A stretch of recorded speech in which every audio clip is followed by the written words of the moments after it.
Are we on? We're on, you can hear me. Hello, welcome, so glad you could come. I'm Scott Steedman. I'm a writer and editor and a senior lecturer here in the publishing department at SFU.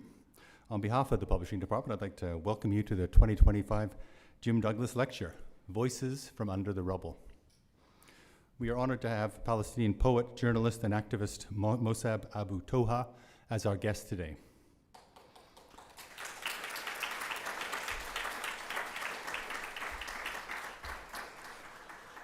Thank you all for being here, in person and online. This is being live streamed on our YouTube channel as well, and you'll be able to watch it as a recording later. We are very fortunate to be able to gather and live on the traditional and unceded territories of the Musqueam, Tsleil-Waututh, and Squamish peoples who have lived here from time immemorial and who continue to be the stewards of these lands and waters.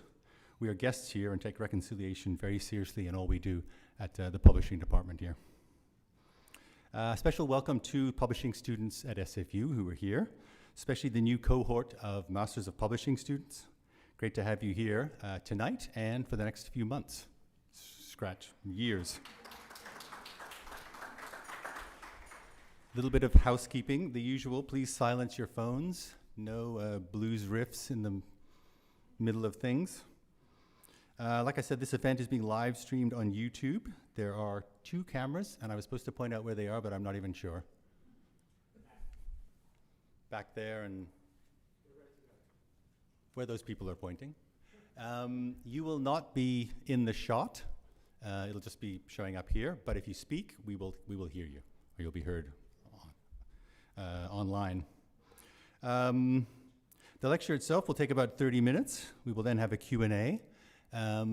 People were going around handing out index cards, so if you'd like to ask a question, you could write it on a card. There's a goldfish bowl. It's actually my children's goldfish bowl. The goldfish died years ago. And Stephen is going to look at the questions and ask some of them of Mosab when we get to that part of the evening. Today's lecture honors James Jardine Douglas, a Scottish-Canadian entrepreneur best known as Jim and as the Douglas in Douglas and McIntyre.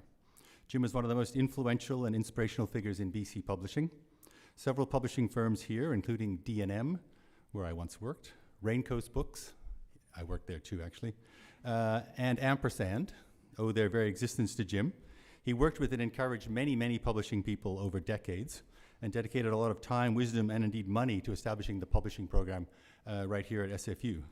So today's lecture honors that legacy. Thanks, Jim.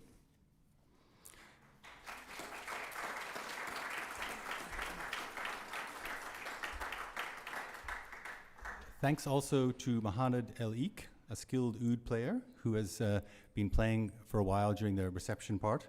He's captivated audiences in Syria and Lebanon with his mastery of Arabic music styles and techniques. Mohamed is a recent arrival to Canada from Syria, and we're lucky to have him here.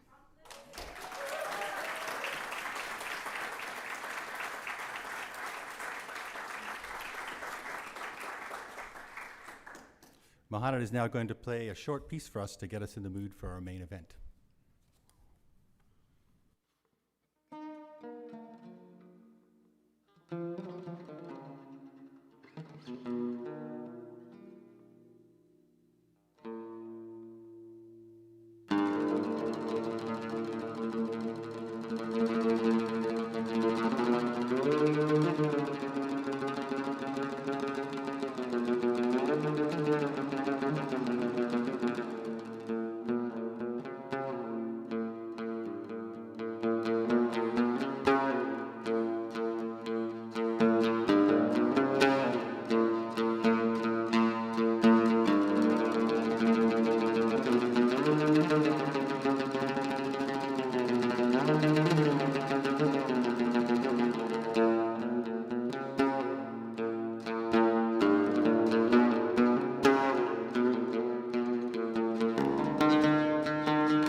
Thanks very much, Mahada. That was wonderful.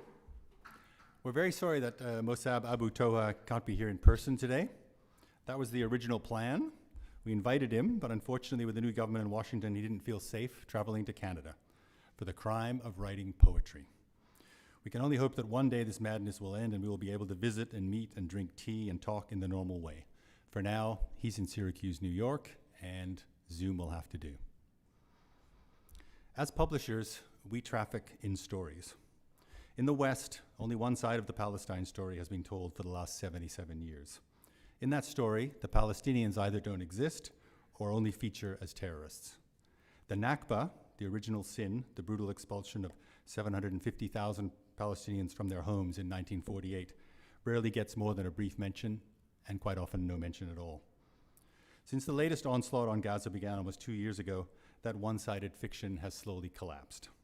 No independent journalists are allowed into Gaza, but finally, at long last, we are hearing brave voices from Palestine and even braver voices from inside Gaza, voices from under the rubble, which is why we are so happy to have Mosab talking to us tonight. As he said to Jon Stewart the other day, "My children are the story. The story should be the one who is talking." At which point, I'm going to stop and hand this over to Stephen Collis, a poet, activist, and chair of the English department here at SFU, to introduce Mosab properly.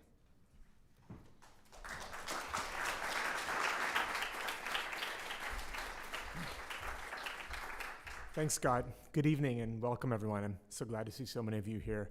My own little bit of housekeeping. Maybe someone can grab me that fishbowl at some point. Bring it this way in the next 10 minutes or so. Yeah, it's a real pleasure and a real honor to be here. And I'm really looking forward to Mosab's presentation. Writing in the New Yorker in May of this year, Mosab Abu Toha notes that, quote, "Often in the past 19 months, a situation that could hardly get any worse has gotten worse," end quote. We are witness today to the most unfathomable atrocity of our times, something that defies description and can only madden the mind. How to even begin? Thousands murdered, cities reduced to rubble, journalists systematically assassinated, hospitals and so-called safe spaces bombed repeatedly, aid withheld, escape almost impossible, all easily watchable on whatever digital platform. Abu Toha writes again in the New Yorker, quote, "I'm compelled to share these injustices because they need to stop," end quote. So I will follow suit, but I do so with disgust as I note the report just last week of the Trump administration's post-war plan for Gaza, which calls for the voluntary relocation of all of Gaza's Palestinian population, to make way for a Riviera of the Middle East, as some have called it, a tourism and high-tech hub with AI-powered smart cities, a plan with the unironic title of Great Trust, the Gaza Reconstruction Economic Acceleration and Transformation Trust. This may be laughable, but it's no laughing matter. This is what evil looks like, and we shouldn't look away. What the irreconcilable nature of this calls for, what the unspeakable and indescribable fact of what is happening day by day in Gaza demands, is an immediate end to the war and oppression, the immediate free flow of aid, and above all, a future built by free Palestinians for a free Palestine.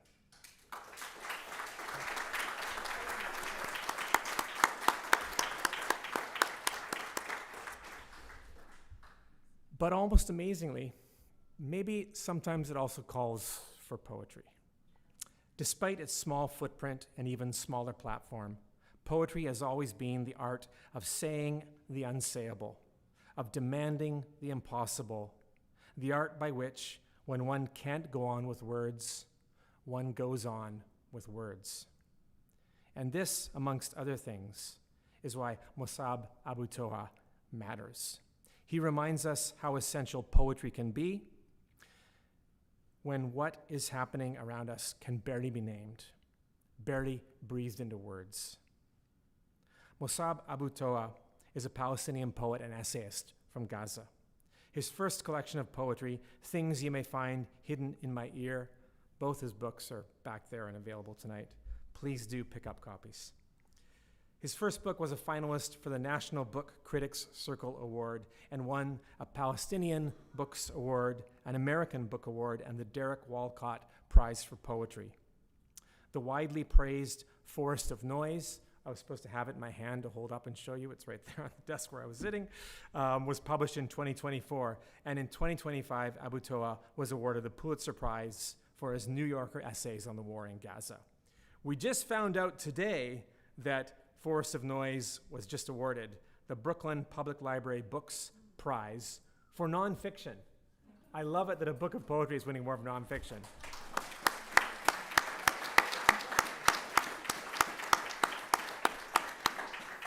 I suppose that's what truth to power looks like. In 2017, Abu Toha founded the Edward Said Library, the first English language library in Gaza, which sadly was destroyed in November 2023. In that same month, Abu Toha was kidnapped by the IDF and subsequently released, while he tried to get his young family out of Gaza. Forest of Noise contains poems written before October 2023, from the midst of the chaos, and during the war's painfully long unfolding. These are poems that are here to tell us what seems impossible to tell. They are poems that are both tender and unflinching, despairing and yet visionary, small and yet filled with vast emotion, focused at once on the particular and the timeless, woven through with striking images from a land of almost constant airstrikes. Ezra Pound once wrote that poetry is news that stays news, and Abu Toha reminds poems bring us the essential shocking news from the ground in Gaza. But more than this, Mosab Abu Toha is here to remind us of the power of poetry to imagine the impossible and deliver us new possibilities. Please welcome Mosab Abu Toha.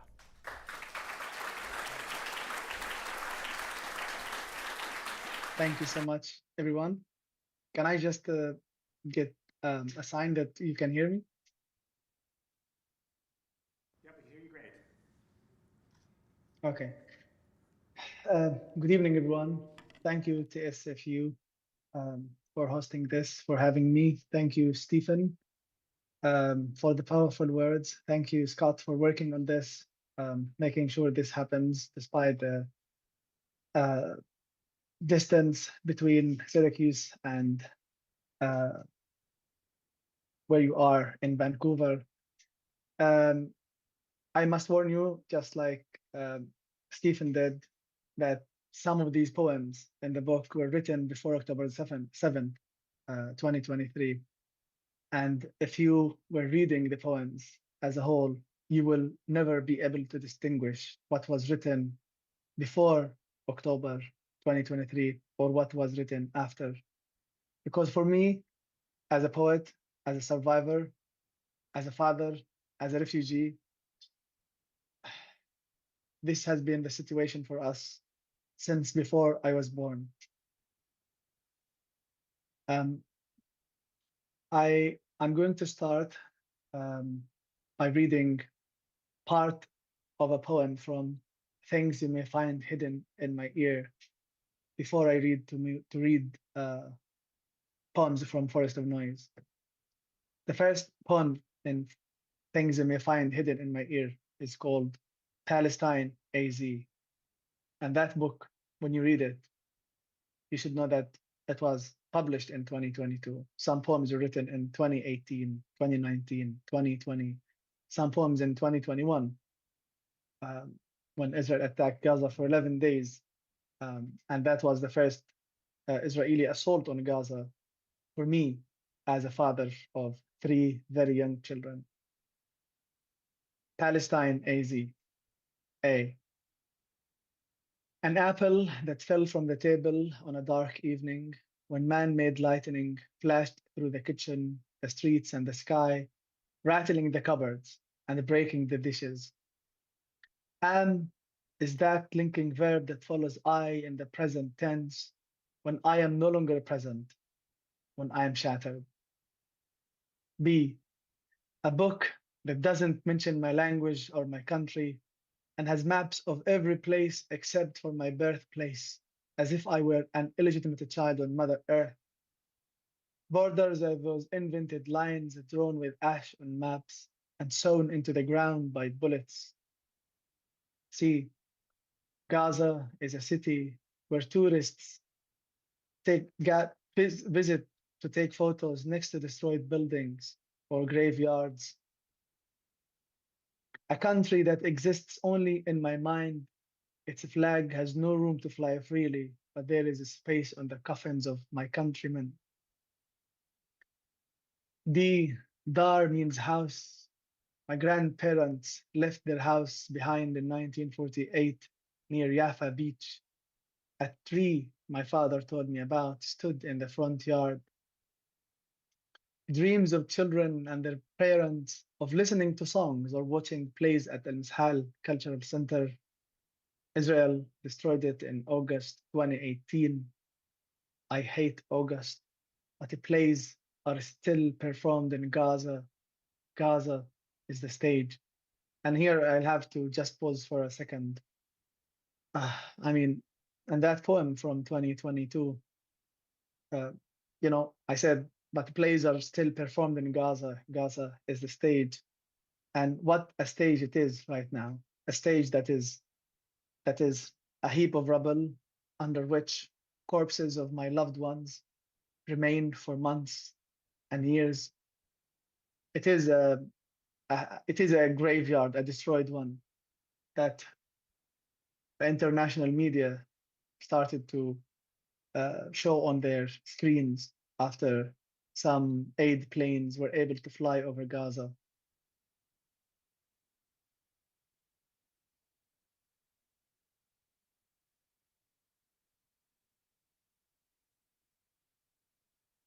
Okay.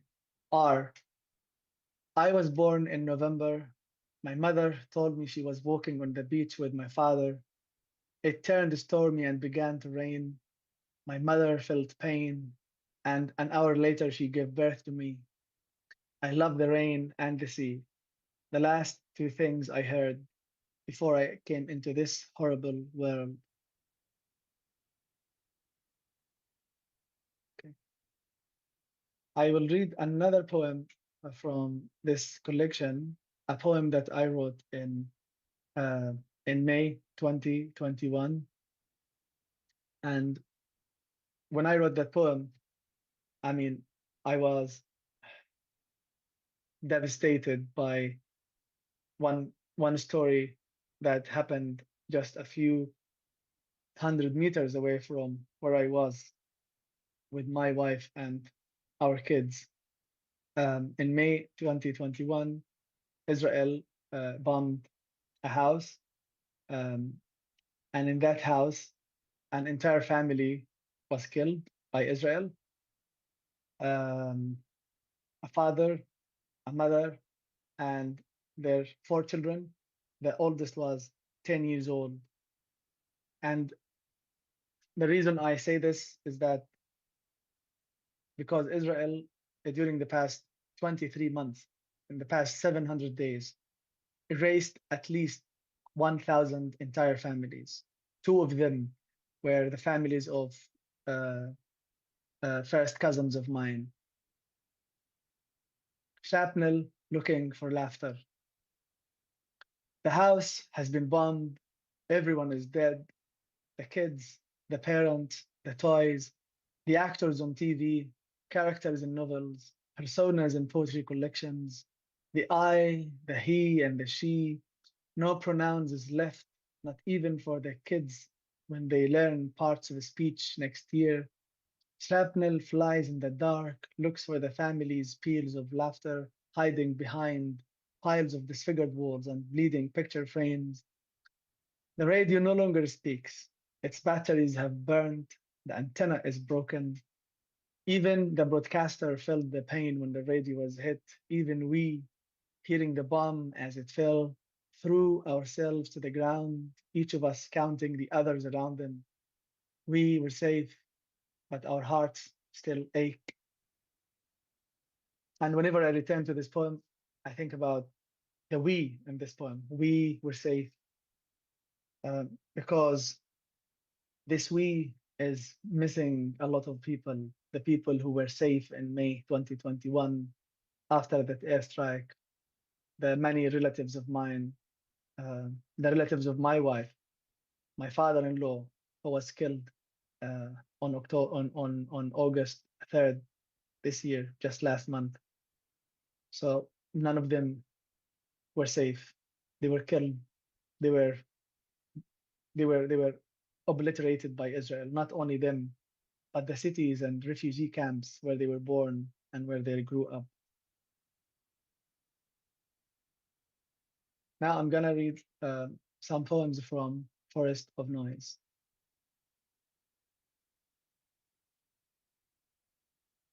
So this one is a long poem called Gaza Notebook 2021-2023. I'm gonna read some parts of it. And by the way, this school that I'm talking about is Al Fakhura School, which was targeted in an airstrike more than one time. The latest of which, maybe not the latest, but one of which was when I was still in Gaza. I went into that school after the airstrike. Israel killed about 50 people when they bombed 4 classrooms. I still have photos from after that airstrike.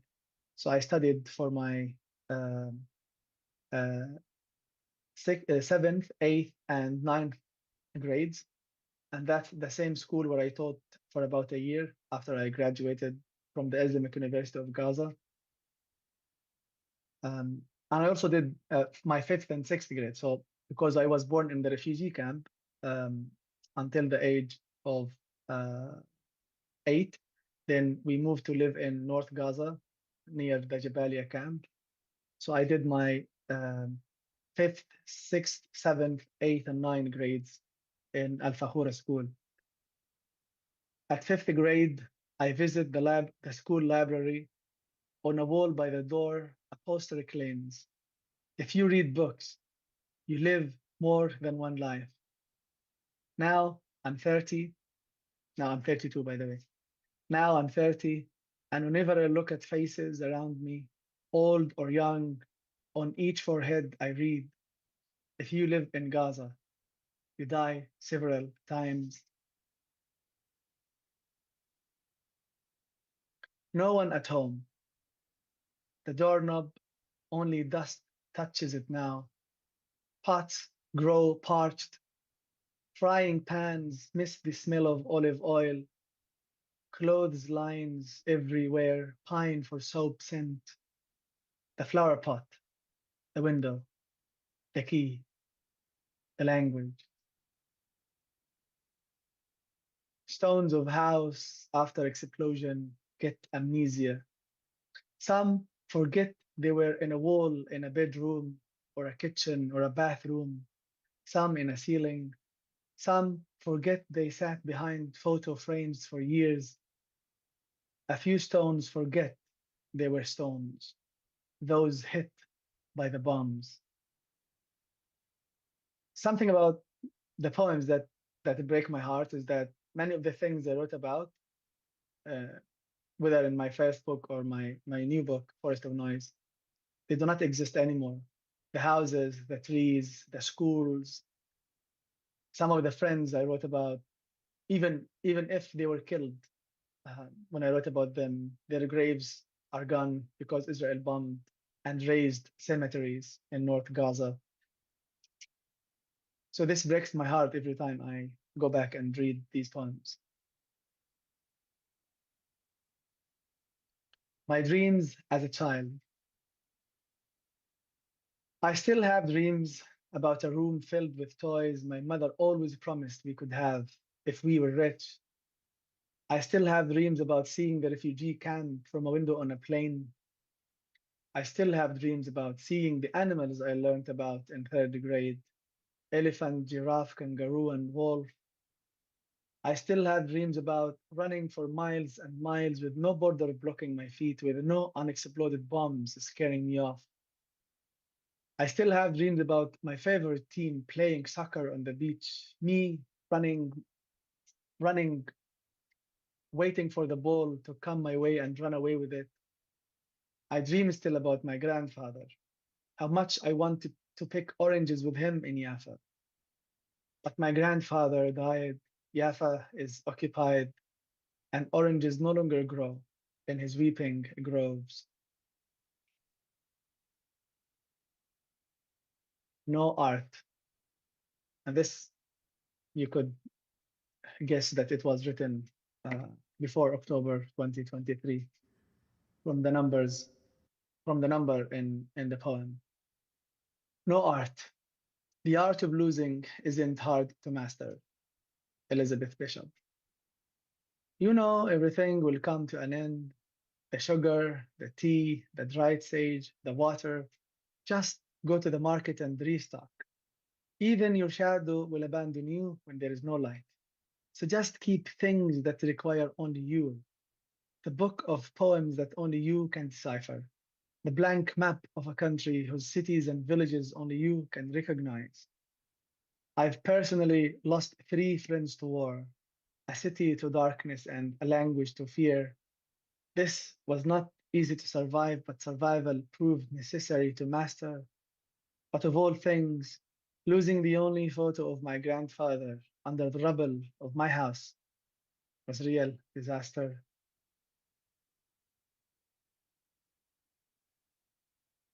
We are looking for Palestine.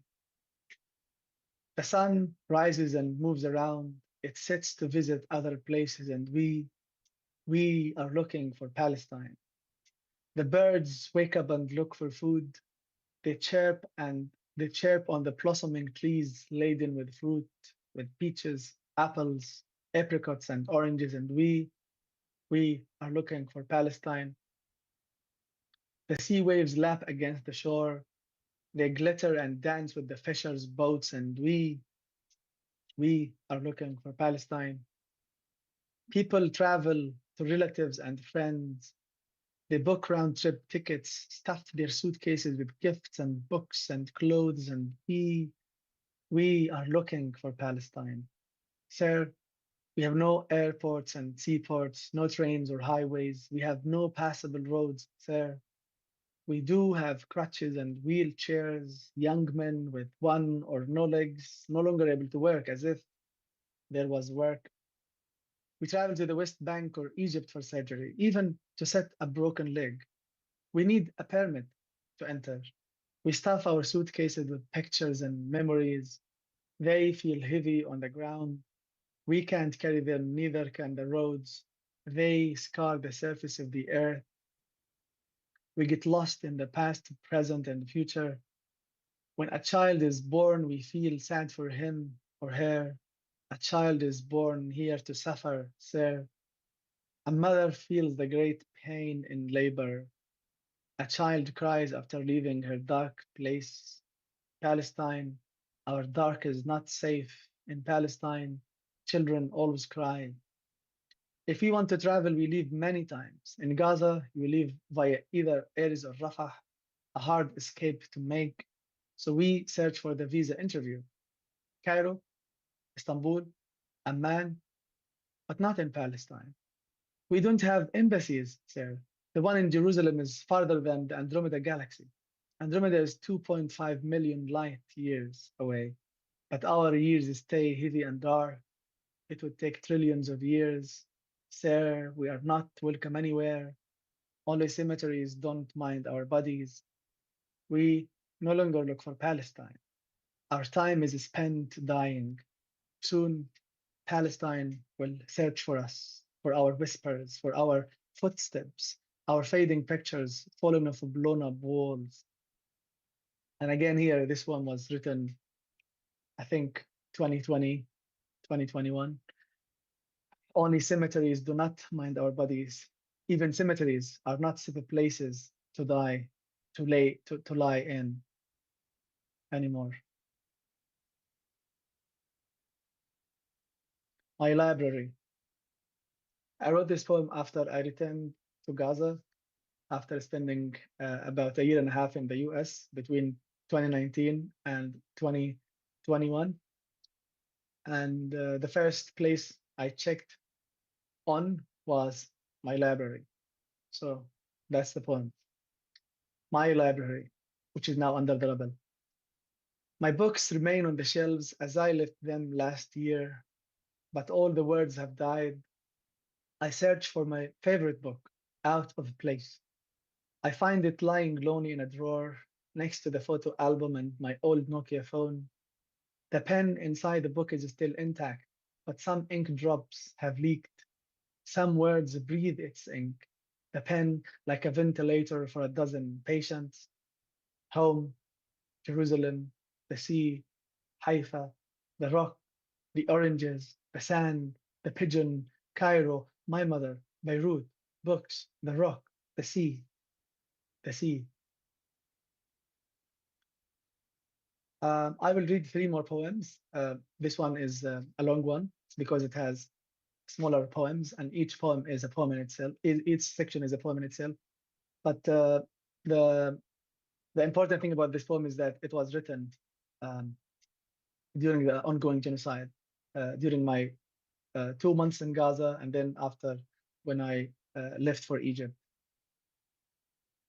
And many of these poems, by the way, uh, happened again and again and again.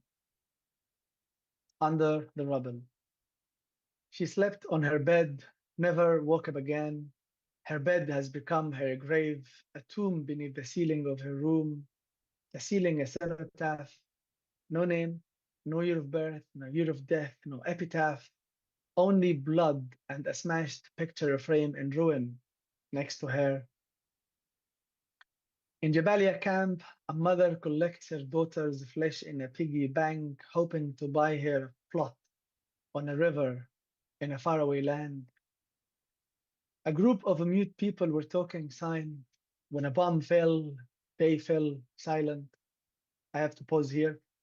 So in this poem, I was talking about some of the mute people, people who were born deaf and mute. There were some, I mean, an intimate group of mute people in my city of Bethlehem. One of whom was my my wife's uncle, Nasim Abu Toha.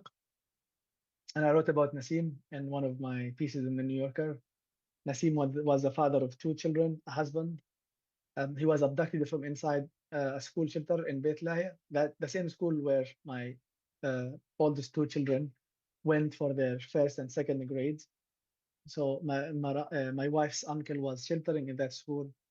But in December 2023, a few days after we left for Egypt, Nasim was abducted from inside the school, and he was taken to the Kamal Adwan hospital for interrogation.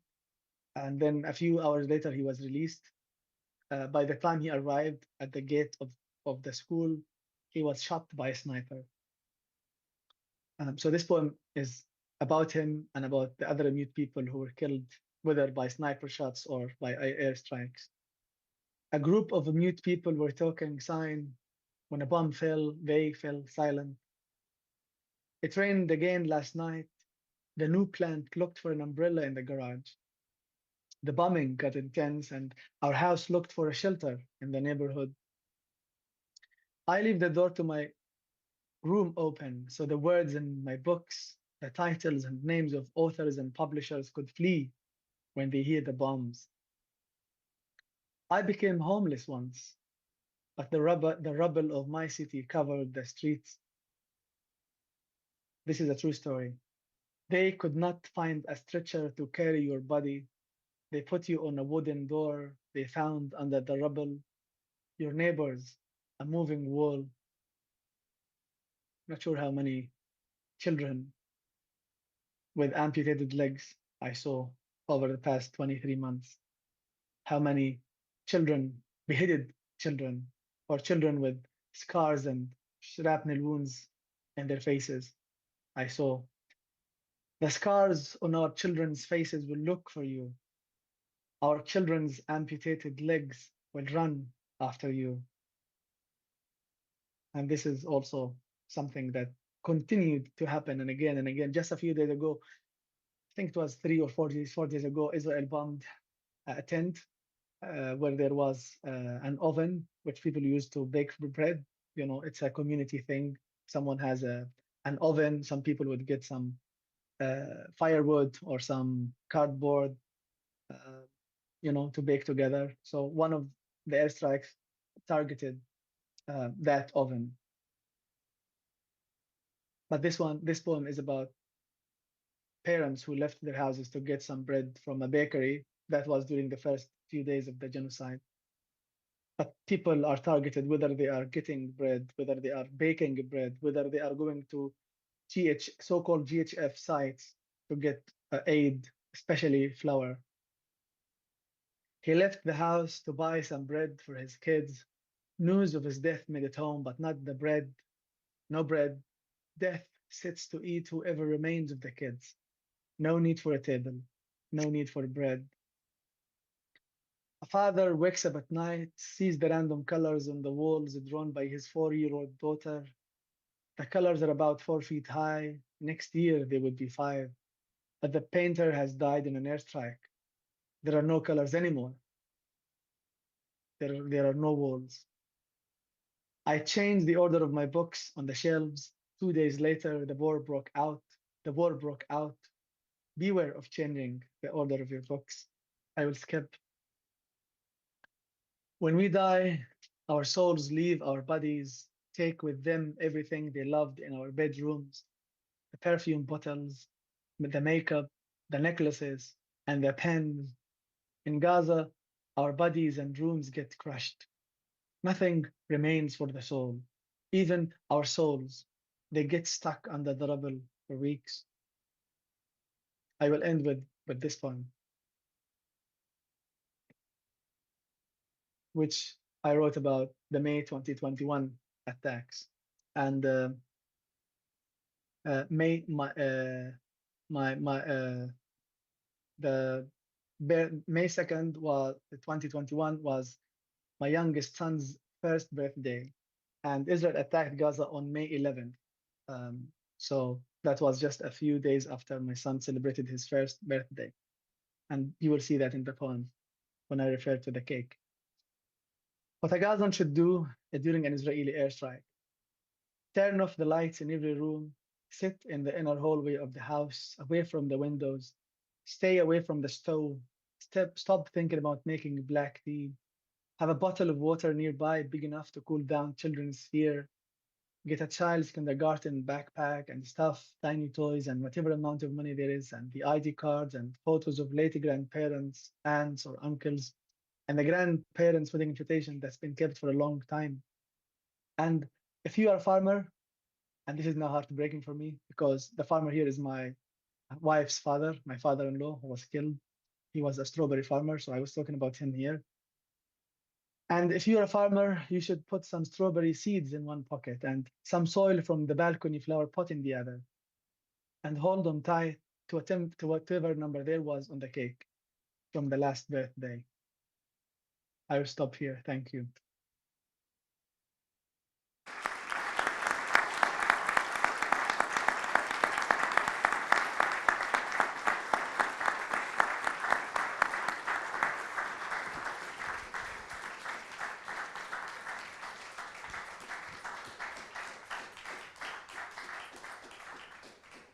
Thank you, Mosab.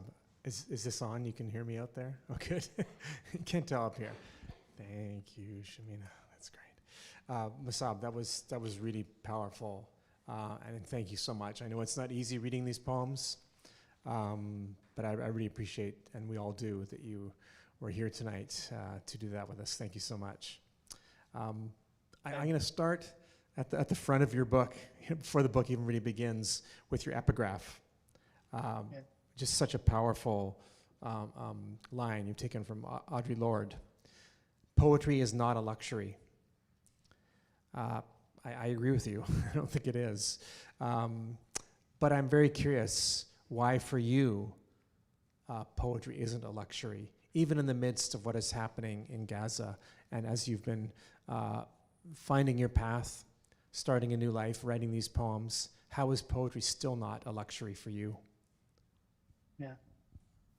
Thank you so much, Stephen. This is, I think, one of the most powerful quotes um, by a poet. Um, I mean, my life as a poet who was born in Gaza under occupation and under siege um, gives me more dimensions to that quote. Um, Poetry is not a luxury because poets do not write from an area of comfort. Poets are not writing usually about their love life. I don't know about most of the poets in this world, but you know, poetry for me, the poetry that I know and the poetry that I write is about my life um, as a survivor, but also a victim, not only a survivor, because I was and still a victim of the Israeli occupation and the Israeli ongoing genocide. So writing about these things um, is not easy. To be a witness, to be a victim, and to still also run away from all these nightmares, even while as they are happening. So writing about these things is not a luxury. This is one thing. The other thing is reading poetry.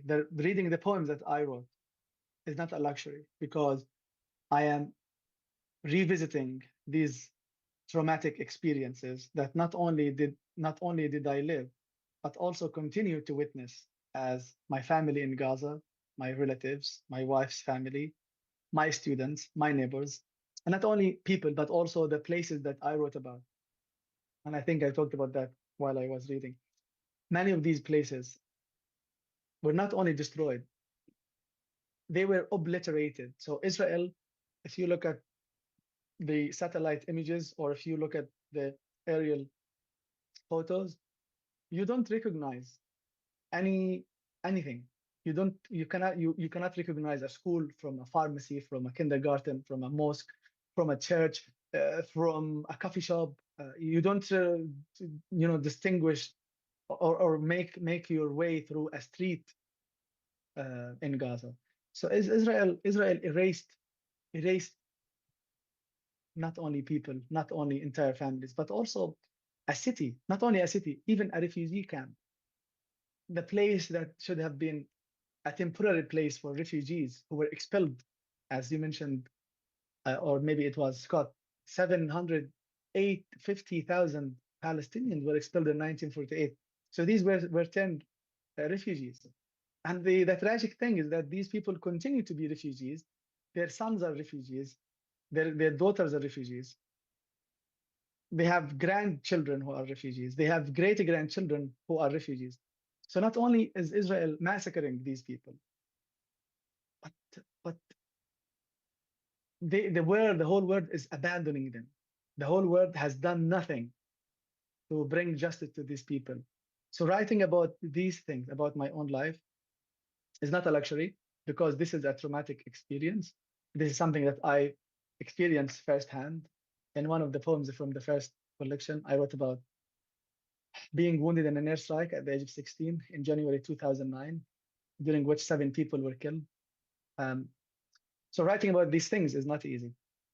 And reading these things, not only reading these things alone, but reading them as they happen again and again and again, is a traumatizing experience for me as a poet, but also as a human being who is losing many things every day.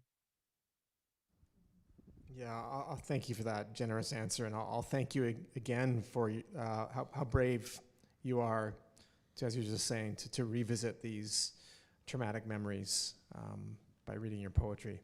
And maybe this is a related question. I'm going to our first fishbowl question, which says, I've heard Gazans interviewed saying, the world does not care about us, much as you were just saying, Mosab. How can we, non-Palestinians, people who aren't from Gaza, how can we show Gazans, we do care? How can this message reach them? I mean, it's not that people in Gaza are saying this. This is what we are seeing. I mean, for me as a Gazan, I have family members there. I have friends. I have colleagues. So it's not that they are saying this. This is what we are seeing. Now, give me one example of an official, whether it's an Arab official or a Western official or an African official or an alien official who visited Gaza in the past 23 months. Give me the name of one official who visited Gaza. Zero. But how many officials did visit Israel after October 7th and even before October 7th? How many presidents, prime ministers, ministers of foreign affairs, ministers? I mean, these people volunteered to visit Israel to show their support and sympathy. I mean, rightly so on October 7th. I mean, I would expect everyone to visit Israel, but why hasn't anyone visited Gaza for an hour? Why hasn't anyone ever visited Gaza before October 2023? The conditions that we were subjected to are inhumane. A siege since 2007, an occupation since 1948. No airport in Gaza, no seaport in Gaza. No, we cannot sail in our sea as far as 7 nautical miles. So if the world does really care about us, we should see them visiting Gaza to protect the civilian population in Gaza. The 70% of the Gazan people are refugees and their descendants. 50% of the population are children. Why haven't we seen any official from your country, from America, from Europe, from Africa, from Asia, from South America? Why haven't we seen any official visiting Gaza? So that's, I mean, really, that would be a sign. I know that there are some people who have been trying, and these are very brave people, who have taken the initiative of sailing in the sea to try and visit Gaza. I mean, we know that Israel has the impunity to drag these boats and ships, to Israel, even though these people were sailing in the sea, not in Israel. They were sailing in the sea, which is leading to Gaza. So we see these attempts. I think people have to apply more pressure on their governments, not only to end the genocide, not only to break the siege, but also to end the occupation. This is an illegal and unjust occupation that people in Palestine, not only in Gaza, have been subjected to. Why has it been 77 years and we haven't seen a single country stepping in to help the Palestinian people or protect them from the Israeli attacks, whether it's attacks by the Israeli forces or the Israeli settlers? Because what you are seeing in the West Bank, it's not only Israeli forces, Israeli soldiers who are attacking Palestinians in their villages, burning their villages. Today, we saw a video from a village in the West Bank in Ramallah called Mukhmas. Israeli settlers, 19 years old, 20 years old, 21, I don't know, just, invading a house. People are sleeping. I think it was maybe 12 or 1 a.m. People were just sleeping in their homes, and these settlers invaded their houses, sat in the courtyard, and I think started smoking or something. So these people, are, invading the houses of people who are living, in their own villages where they have been living for hundreds and thousands of years. So if someone would defend themselves against these settlers attacks by the settlers, you will see the Israeli forces coming to shoot and kill these Palestinians. But what happens when a Palestinian is being attacked? No one is stepping in to help them. And this is not new. So if the world really did care, they should make sure that the Palestinian people, the people who are living under occupation, are protected. They should be protected. You're here. Thank you.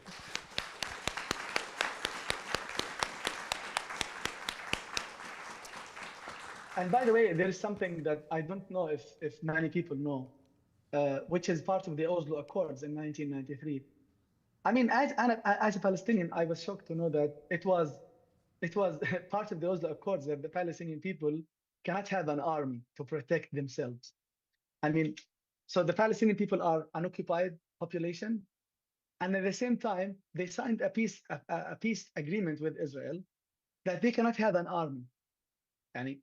But okay, now we are living under occupation. If someone like an Israeli soldier or an Israeli settler attacks me, so who is going to protect me as a Palestinian who is living under occupation? Who is supposed to be protecting me? But the Palestinian Liberation Organization, PLO, signed a peace treaty in which stipulates that the Palestinians cannot have an army. So the question is, from 1993, who is supposed to be protecting the Palestinians who are living under occupation?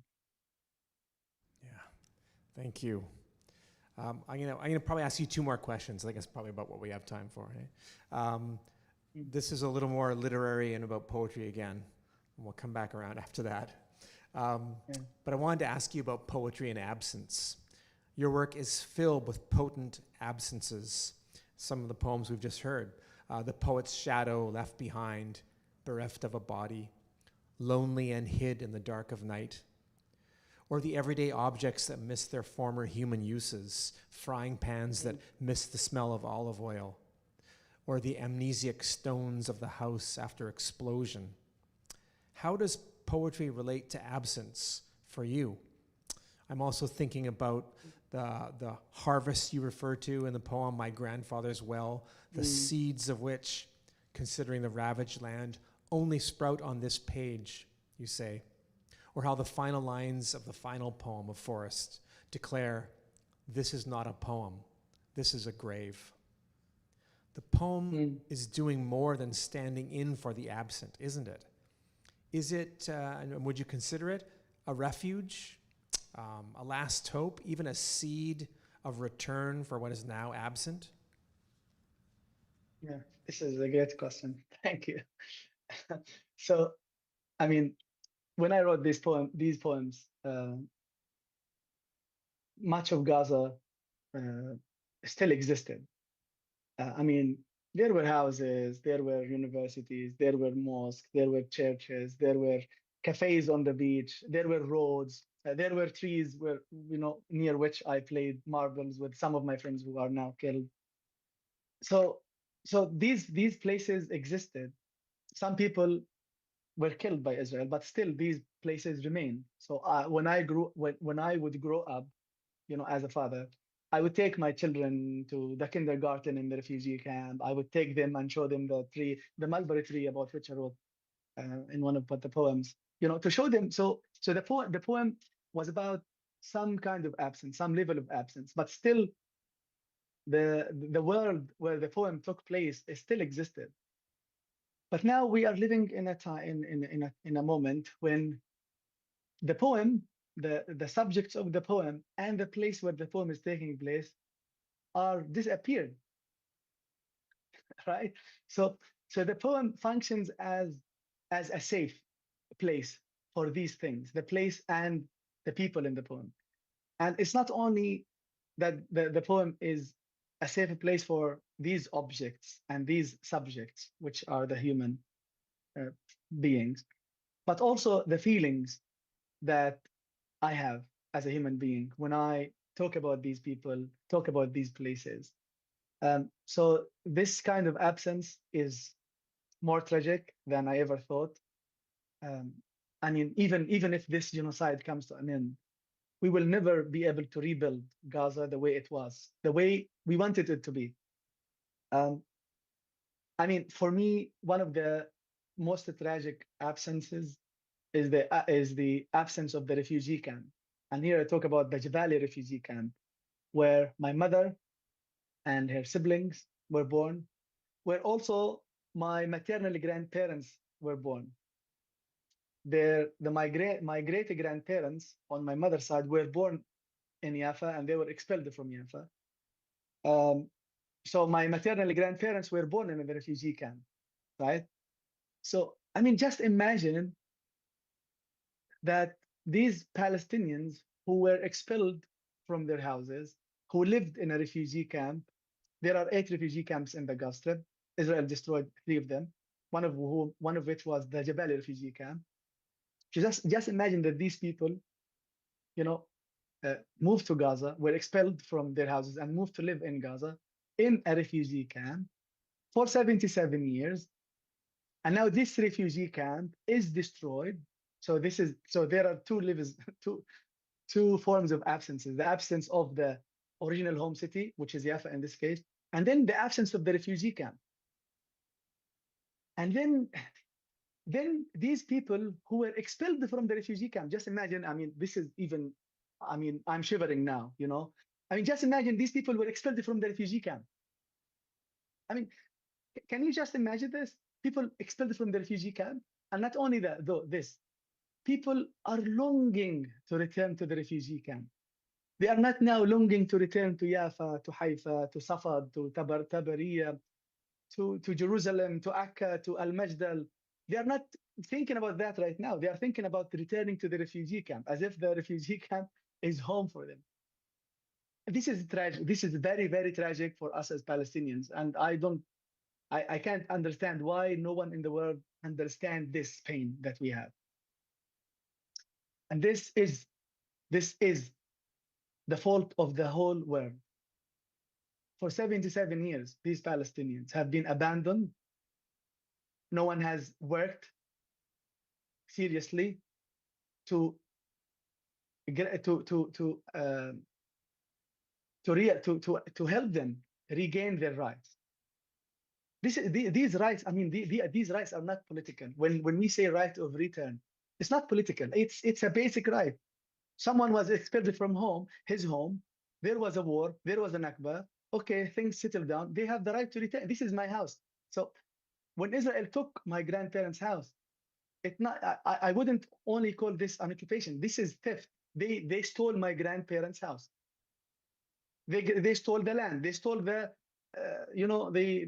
belongings, because my grandparents, when they left their house or they left their trees with the oranges on the tree, they were hoping to return a few days later, a few weeks later. They never returned, and we don't know what happened to this house. So this is a human right. It's not a political right. It's not like someone wants to build a state. This is not about building a state. This is about a basic, simple, logical human right. I want to go back to my house, and you have to, make up for all the losses that have been incurred on us as Palestinians. It's not only about ending the genocide for me. This is a basic demand, but also ending the occupation and holding Israel for holding it accountable for its war crimes against us for over 77 years.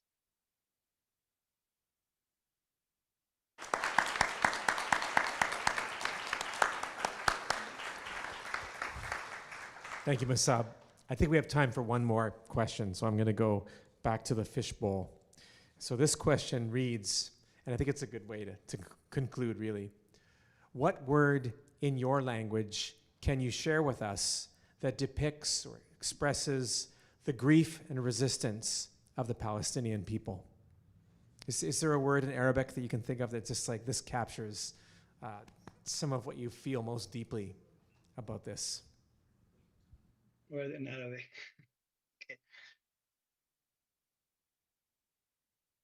Okay. Yeah, خذ the land, I would say. خذ the land, which is abandonment. Yeah, the Palestinians have been abandoned for 77, over, not only 70, because the Palestinian tragedy did not start in 1948. It even started way before 1917, when during the Balfour Declaration. So this is khudlan, this is abandonment, and even worse than that. It's not only abandonment. The whole world has been supporting Israel. I mean, I'm talking about governments mainly, supporting Israel, supplying it with weapons, caring about its security, even though it has every advanced military weapons in the world. So they have been, I mean, again and again and again talking about Israel's security, but no one has ever expressed their concern for the safety and security of the Palestinian people. I mean, challenge me, give me one video where one Western leader said, we have to make sure that the Palestinian people live in safety and security. They have the right to live in safety and security. Give me one example. And if you give me one example, please give me another example of someone working on that. Give me one example where some powerful country taking steps to ensure that these Palestinians are living safely and securely on their own land. So we have been abandoned, not only politically, not only in 1948, not only in 1917, but also as the genocide unfolds in front of our eyes. I mean, we are watching this. We are not told about what's happening. It's not like 1940, 1950. It's something that is live stream. People are telling you, hi Scott, hi Steve. This is a journalist who is burning in his tent. This is a child who was beheaded just a few seconds ago. Okay, these are Israeli, because the ones who are documenting the genocide, I mean, very strangely, is not only the Palestinian people but also the Israeli soldiers. Every day, you go to social media, you see Israeli soldiers posting videos of them blowing up, pressing the buttons like this. Achat, shtaim, shalosh, 1, 2, 3, whoop, and they bomb the school, the house, the mosque, the kindergarten. They document that. They tell you, see, we can do that, and it's us. It's us. It's not someone hiding there and blowing themselves off. No, we just bomb. We bomb the house. We bomb the school. We bomb uh, the hospital. So they are documenting that. So, yeah, we have been abandoned. Yani, it's not 1948 that we are sending letters to countries and it's taking months for the mail to arrive to reach them. No, it's live stream. People are showing you this is happening right now. Can you help us? No. For 700 days, people have been live streaming their genocide, and the genocide is on each one of us's phones and laptops and TV screens. If your media if your TV channel is showing anything that's happening, they are showing you this is happening right now. You are not doing anything to stop that, and you are not doing anything to stop anything from happening again. So this is the point. This is the abandonment. Mosab.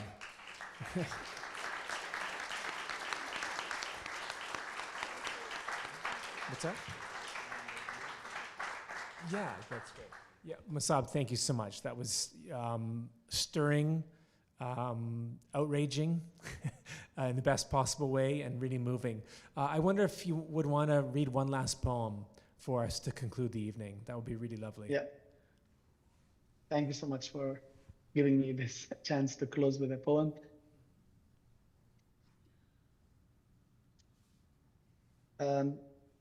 Okay, this poem is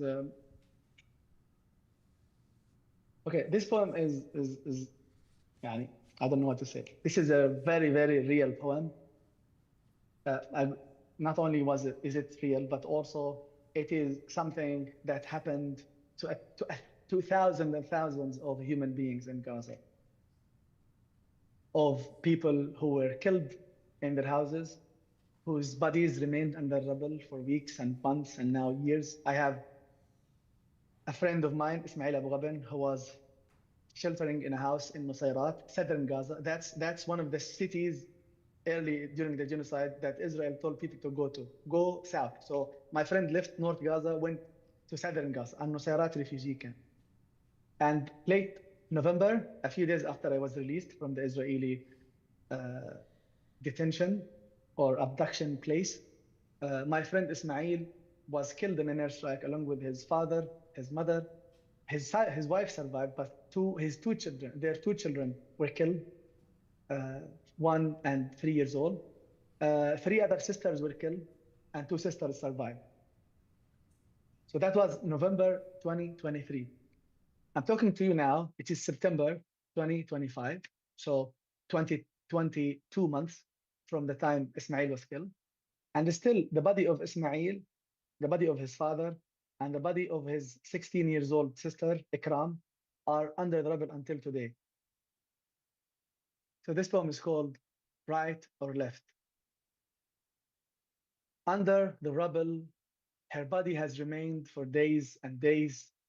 When the war ends, we try to remove the rubble, stone after stone.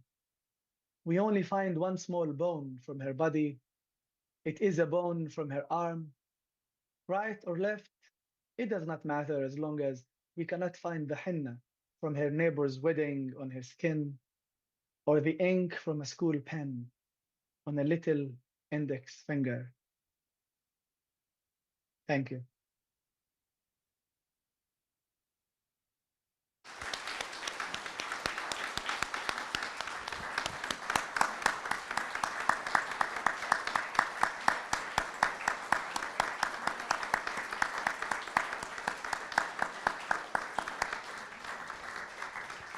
Thank you so much, everyone. Thank you you for so coming in. much. Please, what can I say? Yeah, Yeah. please continue to speak out, spread the word, amplify the voices of poets, writers, journalists in Gaza. This is what you can do. You are, unfortunately, 5,000 or 6,000 miles away from Gaza, but the weapons that your country and other countries are supplying Israel with are not late to arrive to kill children and entire families in Gaza. But this is what you can do. Speak out, share stories, and never stop speaking about Palestine. Thank you, Mosab. Thank you so much, Stephen and Scott. Thank and, you, everyone. Thank you for coming out. Wow.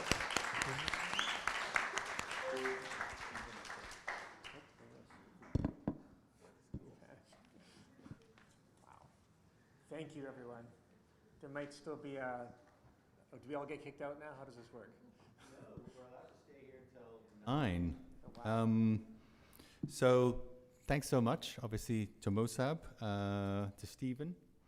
Thanks especially to Shamina Senaratna, who organized pretty much this whole thing and is working around the clock for the last couple of weeks, dealing with all the details. Thanks, Shamina, you were amazing.